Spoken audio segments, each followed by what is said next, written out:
Katowice, and we spent the night there, and we are told we are Greek people going back to Greece. They told us, Kalimera, Kalispera, Kalinichta, and we are Hellenikos. They were the few words they told us, which maybe would be enough, except on the train, a man who sat opposite me asked where we are. I said, Hellenikos. So he started to talk Greek, which of course I couldn't answer. So I pretended I was asleep. Then we went to Budapest. In the meantime, we start doing something not to stay here in Poland. We want to go away from Europe. Europe, it's always, war, always something, and we made a little bit of money, and then we took a guide, and he took us from Poland to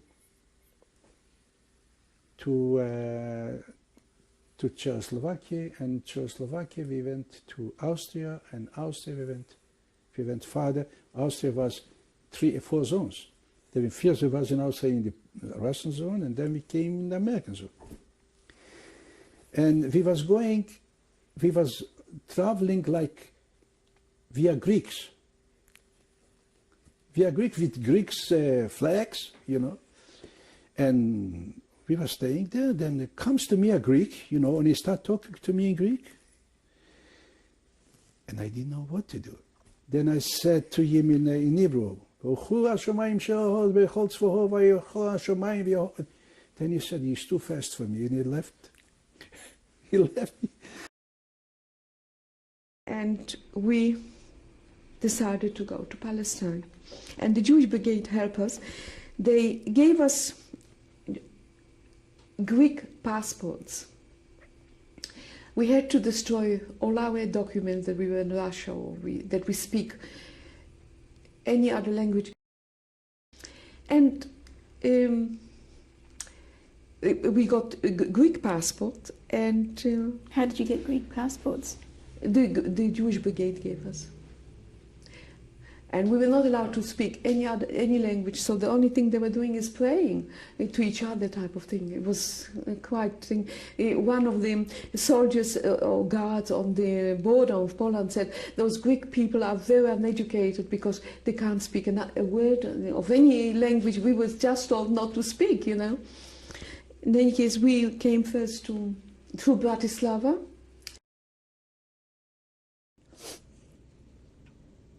We came to May 3rd, 1945, we came to Lodz, Poland. There we were a couple of months, and there was forming all kind of organizations and to get over the borders, to get us out of Poland altogether. And to get us to Italy. That was the goal. And from Italy to Israel. So we were on Lodz for a couple of months. After we were there,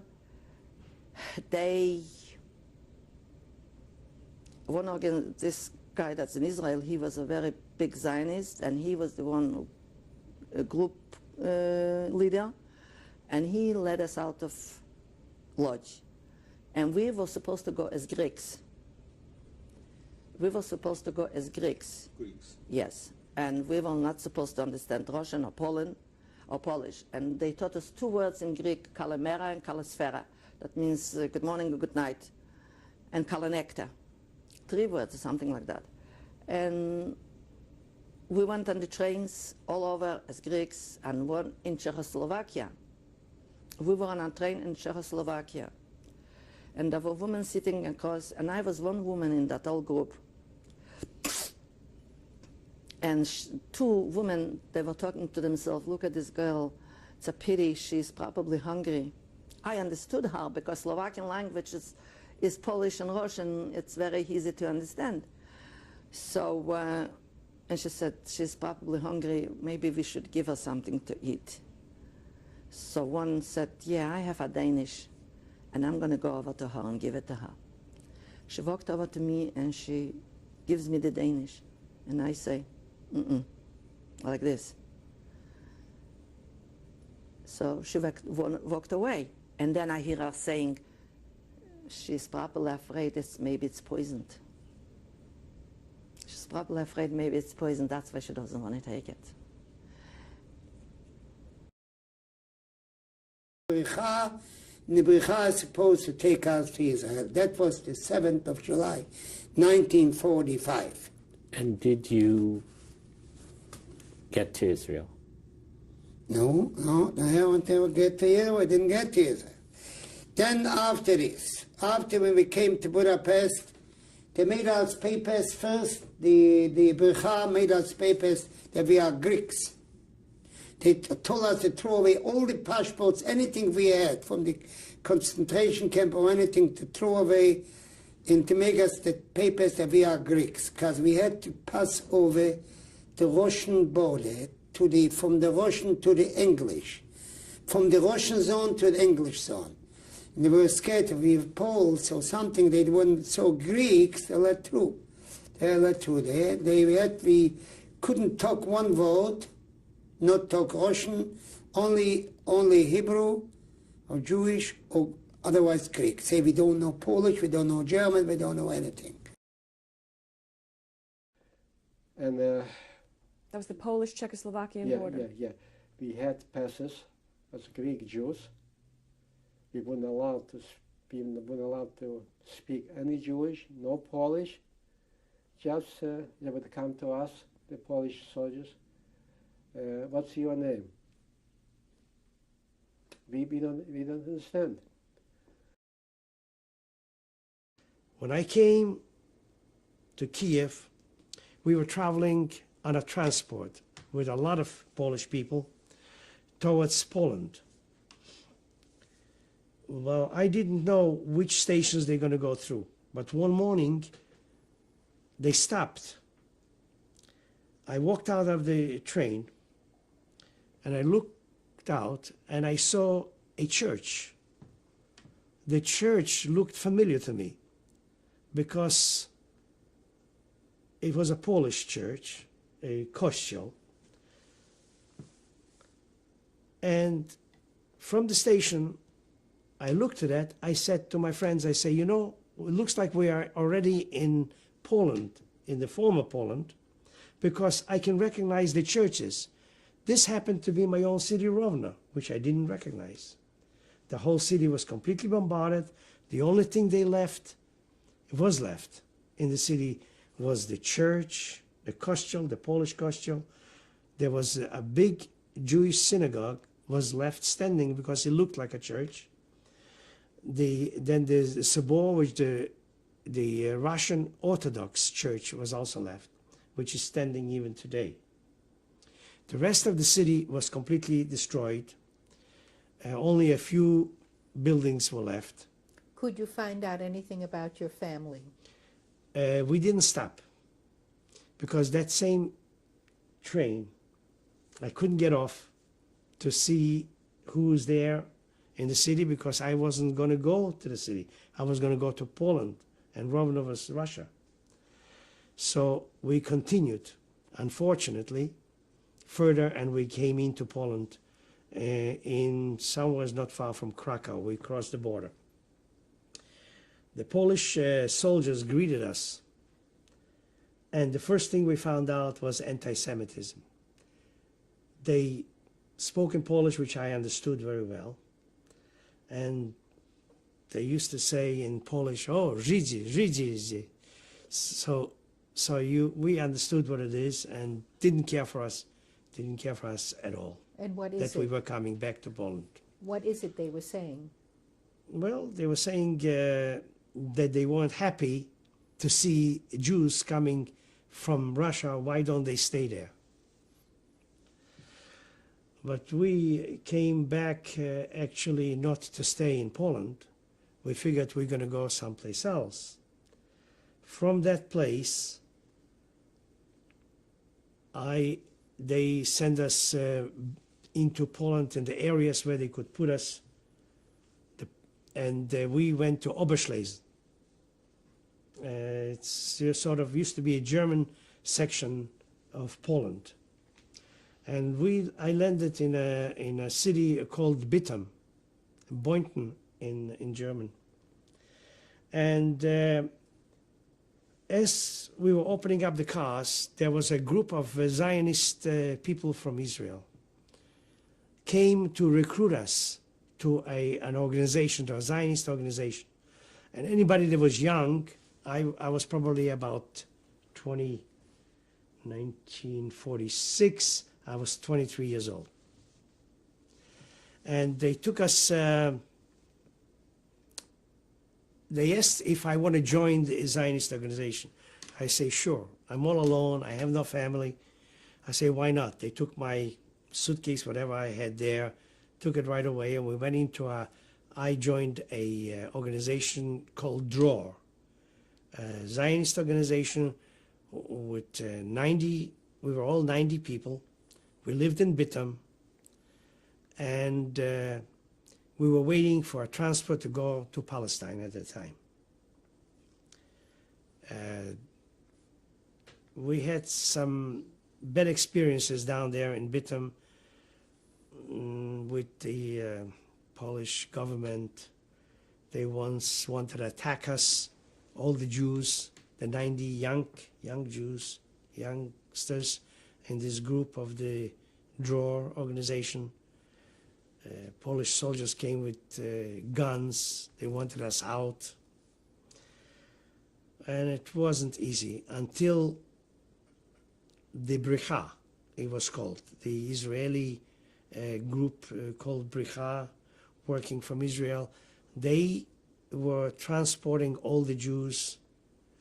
They wanted to get them into Israel. So we had to cross borders. One day they decided to take the whole group out and travel towards Vienna. We went to Katowice. It was a town of Katowice, which is not far from the Czechoslovakian border. And from Katowice, they brought not only the young people from that organization, but also their parents, their relatives, which lived in Bitam on the outskirts and out of this organization building. And all of us were smuggled towards Czechoslovakia in the middle of the night, which is another experience. There was a smuggler hired, a Czechoslovakian smuggler, knew the road through the woods, through the border from Poland to Czechoslovakia, and it was raining that night. Everybody was full of mud. We had false documents given by the organization that made special documents that we were not Jews, but we were Greeks. Everybody had a name, a Greek name, on the document, falsified stamps and everything. We were hiding these documents when we were on the Polish border into special toothpaste tubes. But in order for it to be dry, I have to tell you that the documents were pushed into condoms and tied it up, and then the document was pushed into the toothpaste from the back, folded it up, so in case the Polish government finds us and they arrest us, they wouldn't know that the other documents that we had to show on the Czechoslovakian side were in the toothpaste. If you squeeze the toothpaste, only toothpaste would come out and you wouldn't know there was a document. This was one of the tricks that the Bricha had. When we came over the border, we landed in a special house in Žiliny, in Czechoslovakia. There was a house already prepared for all of the group. We got washed came in the middle of the night, about 200 people crossing the border. In the morning, the older people and the children were put on trucks, flatbeds, covered with canvas over the top. They were lying on the trucks, and this way they traveled from Žiliny all the way to Bratislava, where there was a hotel and specially prepared a place for them to be accepted. Getting out, going to Poland, because at that time the Soviets made a pact with this newly created Polish government to let out people who were born in Poland, if they were willing to go, to let them out. But not Jews in particular, Poles. So anyway, we were sent to a teachers' conference. So we went to the conference. And where was the conference? Pardon? Where was the conference? In a town called Postavi, not too far from Vilna. So after the conference, instead of going back to our jobs, we went to Vilna. We found friends who told us how we can fix our documents to get out. And they did. We skipped town when the Russians were looking for us later. And where was your brother? My brother and I, both of us. And we wound up in Poland, in Lodz. And in Lodz we were put up by the Bricha. Now the Bricha was a Zionist underground that was engaged in smuggling Jews out from behind the Iron Curtain.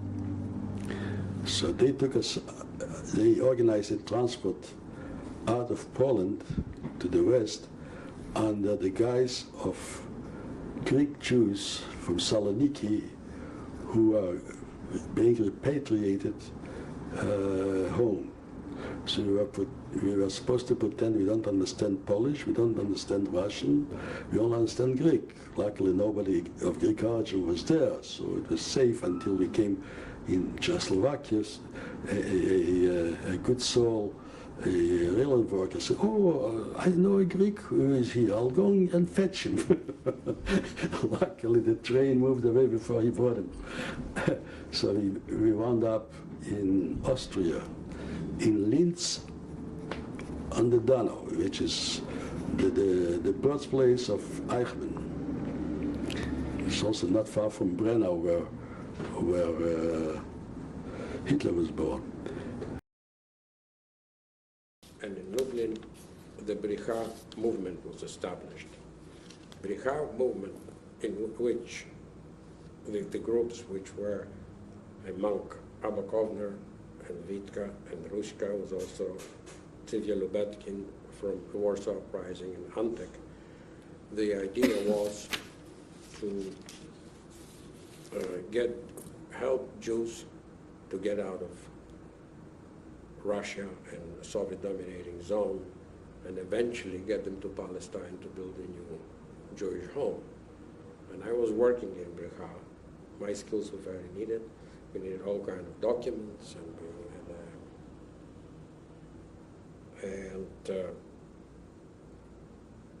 eventually we had to flee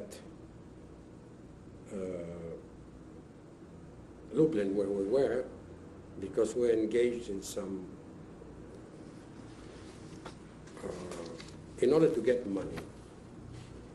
Nobody was giving us money. Movements like that need money. You need money for bribing people, you need money to have.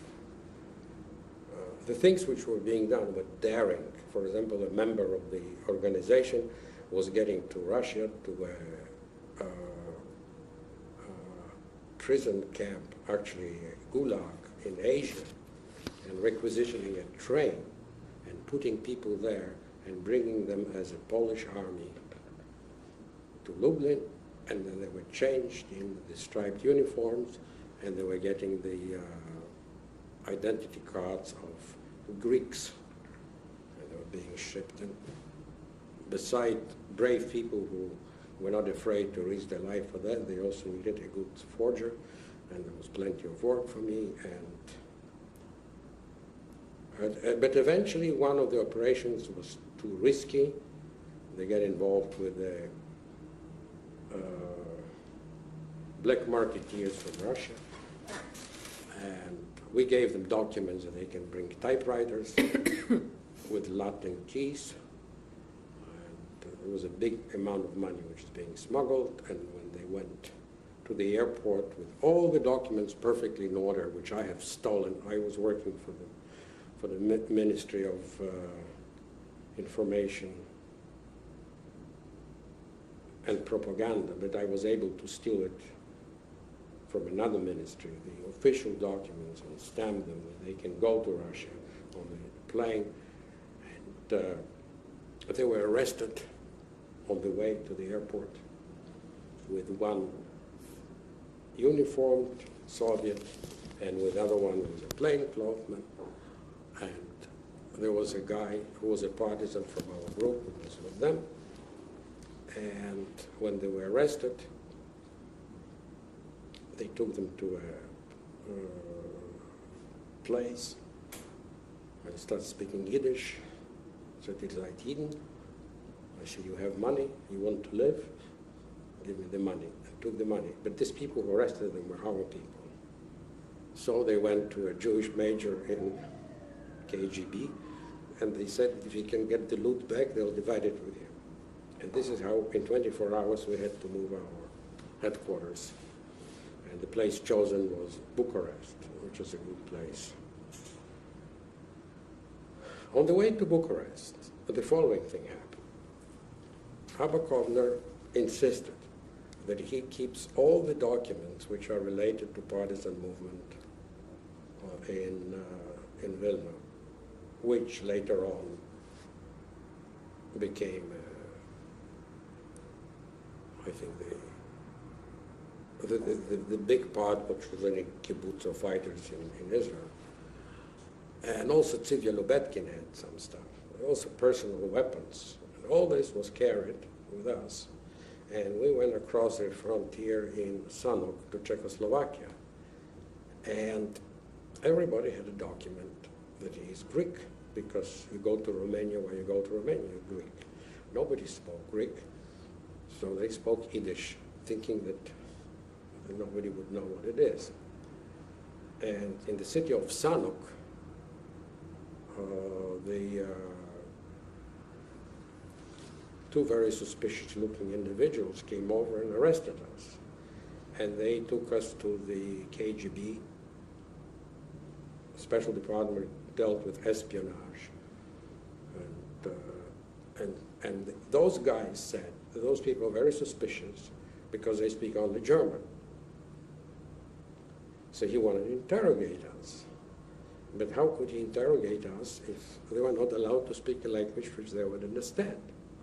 I got enormous chutzpah, and I made myself document that I am Bulgarian. And Bulgarian is a Slavic language. I never heard how Bulgarian sounds, but none did my interrogator. And I explained the whole story, how we're in a German concentration camps and we're trying to reach our places. And he asked me, what kind of a gibberish you are talking, in what language? And I say, it's Bulgarian, and he just did like that. I don't know if he felt for us that we were Jews and didn't want to dwell, or he went for the trick. I really don't know. Nobody searched us. They let us out, and I had a document which unfortunately I didn't keep because it's marvelous.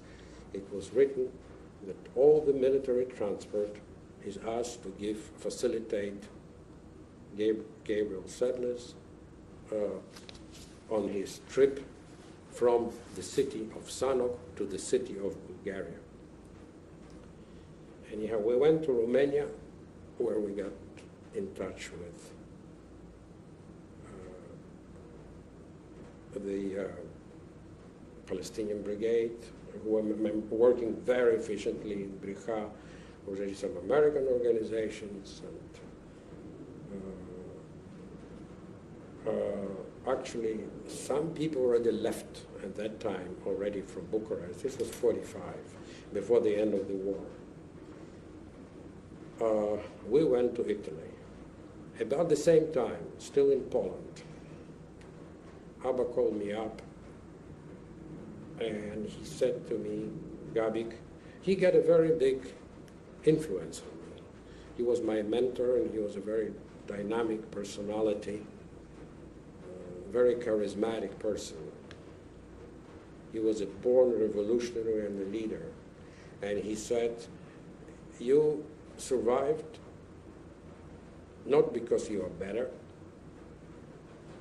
and because you are smarter, but just because you are lucky. So you cannot selfishly just take this life and live it. You have to give the life for a cause. I was only 19. Sorry, I was already 20. And I listened. And he said it is absolutely crazy idea he had. And Siva belonged to that group. Antik didn't want to. I don't know if you ever heard of Avengers. To form a group of Jews, since our revolt never happened, to kill as many Germans, as many Jews were killed. What was the name of this group again? Avengers, or Avengers. And it was written up only very recently. Very fortunately, at some point, just like with those bayonets, the other group didn't come from the other staff. In 1948, when there was a Jewish War of Independence, or shortly before that, Abba Kovner was arrested by British, and they knew about that story. And the big pressure by Zionists was put on him to abandon that, because this would be very bad for the Jewish state. The whole organization evaporated. But I carried a very big chip on the shoulder that I belonged to it, that I am in, and I didn't want to. I think it was absolutely horrible. I came to Italy in 1945. A few months after the end of the war, I met my father, my brother, my sister-in-law, they lived there. And then I enrolled the Academy of Fine Arts. To Yugoslavia, to Zagreb, and we went till Trieste. Trieste was the border with Italy. There I had papers, I had false papers that I'm a Greek, a mute Greek. I cannot speak at all. Why did you need the false papers? Because we found out that there was the English was the occupied territory there, and they don't let the Jewish pass. They're there already. After the war, they didn't let them pass. And we were a group, a big group, and the English took us in and put us in the jail. And they started questioning me. I gave them the paper that I'm a mute Greek, I cannot speak. Naturally, they didn't they didn't speak Greek. And they let me there. Till all of a sudden it became maybe 2,000 people we were there. All boys, girls, yeah, mostly young ones. And they didn't know what to do with us till they decided to let us go. From Bratislava in Slovakia, the Bricha sent us to Budapest in Hungary. From Budapest in Hungary, after being over there for 10 days, the Bricha transported us. This was a whole, I think with your permission, I'll allow myself to tell you how the Bricha worked. We were in a group of 200 people. There was a head of the group. We were told not to use Slavic, German, or Jewish language. All we can do is, if you know how to talk Hebrew, okay. If not, sign language, whatever we want to. We were transported from Hungary on the documents that we are concentration camp inmates from Auschwitz going home to Greece, to Saloniki, Greece. This was a temporary document. With that document, we arrived in Vienna. June 7th, 1995. The survivor is Cantor Morris Lang. This is reel 3. Tell me how long you were in Krasnik. Well, when I married the 1st of September, and then right away came the high holidays, which I had to conduct the services. That's why I got married on the night of the first Sliches. In 1945, was Saturday night, the 1st of September, the first Sliches. And after our marriage, I had to go and say the Sliches. And I don't remember whether it was on Rosh Hashanah or Sukkot. I got myself a little room where we lived, and I stood up to chant the Kiddush. A stone was thrown in to the Ludens, they call them, that is in the front of the windows. You know, they had those shutters. Yeah. And I thought like a bomb would burn. And I opened up the door, and some Polacks they heard chanting something in Hebrew. They threw a big stone in then, and they split the window there. And then my wife said, we can't stay in here. It was maybe about 4 weeks after we got married. And she said, we can't stay in here. We have to move on. This is not a life for us. And then she said, you know, you also may be taken to the army, to the Polish army. I was at that age, that I was 24 years old. She said, let's go. I said, where do we go? Let's go more to the west, where we could maybe find a way where to immigrate to Palestine at that time. Yeah. So we went on the train, and someone told us that there is some acquaintances from us in a town, Gliwice. There are a lot of empty apartments, and you could find something there. So we went to Gliwice. We came in there, and near the acquaintances, we found a little apartment, a room with a little kitchenette, and we stood there, and from there we started to go out every day to find out where we could get hooked up to, what kind of group to immigrate, to go out, to leave Poland. At that time, I understand it was the Bricha called from Palestine. They came, young men, and they organized to get out as many Jews from Poland. Right. And we got on that group, and they told us, on a certain day, about a few weeks later, we have to go out and come to a train, and we will have to walk from a certain place to a station, and then we will appoint them. One thing, don't have any documents with yourself, don't speak Polish, because if you're going to speak Polish, they'll recognize that you're Jewish. We may fall in trouble. So what could we do? They said, we go as a Greek group. Right. And that we go back to Salonika. Salonika. And all we should remember is Salonika. And if they approach you and they speak to you, tell them something from the Siddur. And we did. And of course, the Polish police went around us. We already are ready to go on the train to take a ride into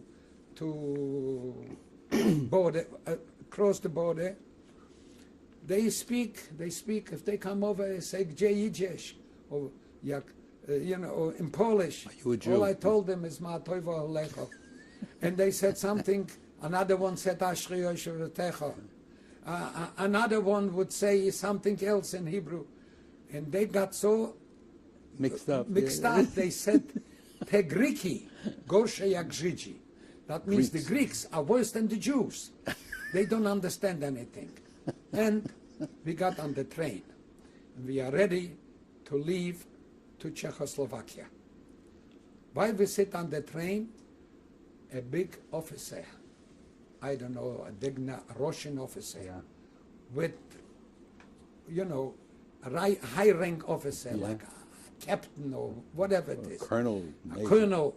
He comes in and he says, "Ребята, куда идешь?" which means, people, where are you going? He looks at me, just like at me. So I told him, "Я кумпуркан min Shemaya." He said, "Я знаю, я знаю. Chine v'chiste v'rach machaya." He finished the sentence for me in Hebrew. And I felt so good, and I figured that he is one of ours, and he must be, because who would know? None other. Who would know to finish the sentence? And he had a big smile on his face, and he let us go, and we drove into Czechoslovakia. And we got across the border in Czechoslovakia. Czechoslovakia at that time was very friendly with the underground in Israel, with the Haganah. Beneš was yet the president of Czechoslovakia. They had a tremendous influence of letting the people in. But this was not to stay there. It was only a passing point. Now, we got into Bratislava in Czechoslovakia, and from there, we all got in a holding place, like a school or whatever it was. Then the Haganah came over. We knew exactly this, the Haganah, and they told us plain blank. All the pictures that you have, that's why we don't have no pictures, from your relatives, you cannot take it, sorry. Because everything is a very secretive operation.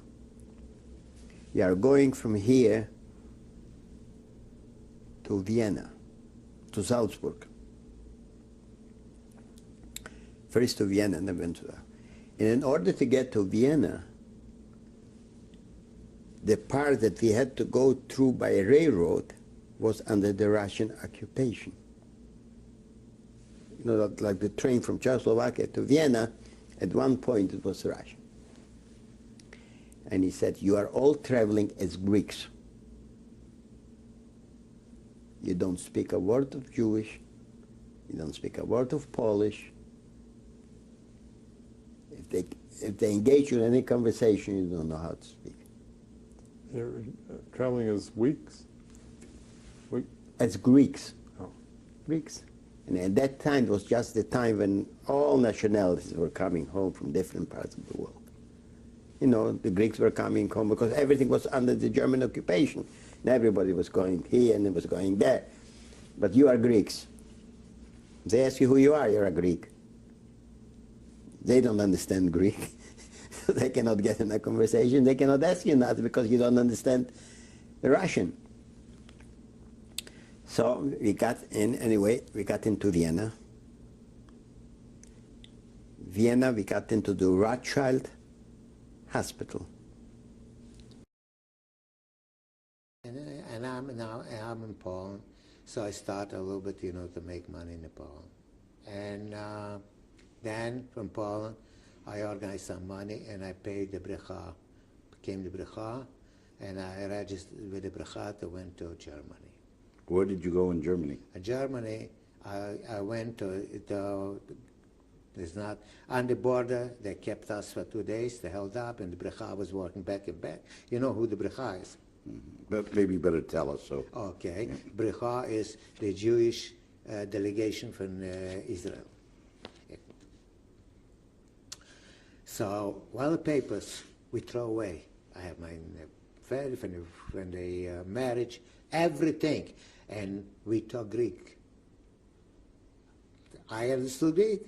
I don't know what he's talking. When he talked Polish, I said, That's what you was talking. We talk Greek. We don't know nothing. What are you talking?